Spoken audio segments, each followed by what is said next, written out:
I've imported, I've selected in my Photos tab. I'm going to scroll down the bottom and then I'm going to start to look at my photographs. And these are just some random pictures that I just ran outside and took and see which ones I like and don't like. Now I know that I'm working on my elements and principles and I just wanted to get something really close for texture or really quick for texture.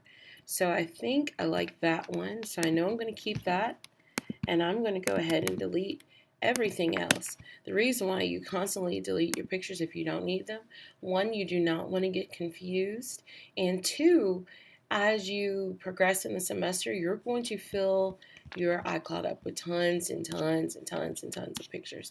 So what'll happen is eventually it'll crash if you have too much on there. So we don't want that to happen, okay? So I like that photograph, and then I think I want to go with I think I'm going to go with that one. All right, so I'm going to go back and then I'm going to select these and then I'm going to delete them. Okay, so I have them deleted. So I have these two photographs that I want to do for texture. All right, now you only need one, so we're going to go through and edit each one. All right, so here's the first one. When you're in Photoshop or Photos, simple edits that stay true to the composition and what you originally saw is what you want to try to always do. Eventually we will learn how to use Photoshop, but this will work just fine. If you go up here to where these three lines are, you'll see edit photo. So let's select that. We're going to go ahead and edit our photo. You want to always stay away from enhance because the computer is automatically going to do whatever it wants to do. We also don't need to rotate, and we never crop.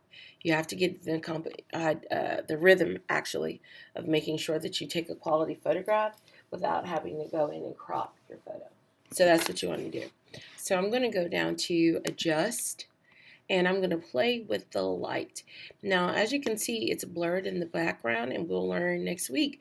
That's called depth of field, and that means that I'm focusing on what is closest to me and blurring out the background, or you can do the opposite and focus on what's in the background and blur out the foreground, okay? Now, if you look at the leaf, there's a lot of orange and brown that is naturally there that your eye picks up, but the light and the haze kind of diminishes it. So I'm going to take down the light to just bring a little bit more focus to it, okay? And you can adjust the light right here. I can also do it in between here if I like, okay? But none of those I really like. So I'm going to hit Command Z until I get back to where I was, which was right here. Then I'm going to come down here and I'm just going to increase the color just a little bit. And then my photograph is done. I have it edited exactly how I want, okay?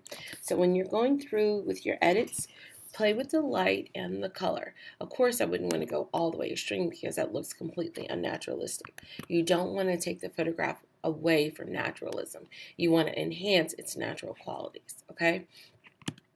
Let's say that this was my photograph that I'm using for value. Remember, I told you just to take a quality photograph. What you're going to do is, again, play with the edits. So I'm going to take down the light. Look at that. That pops. It makes it so gorgeous. Take down the light just a little bit and increase the color. And then I'm going to go over to my little dial and select adjust and then filters. Now, value is the range between light and dark. You have light and dark in color, and you also have light and dark in black and white. And we're going to use a noir filter to show the range in black and white. Look at that. Isn't that beautiful? You can see the full range of white to gray to black to darks, all that full range.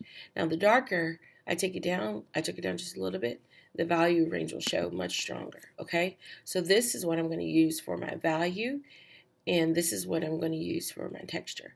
So those are just some simple edits. What I want you to do is edit each photograph inside Photos, okay? So that's step 2. Step 1 was dragging your photos in and importing them. This is step 2, getting them edited.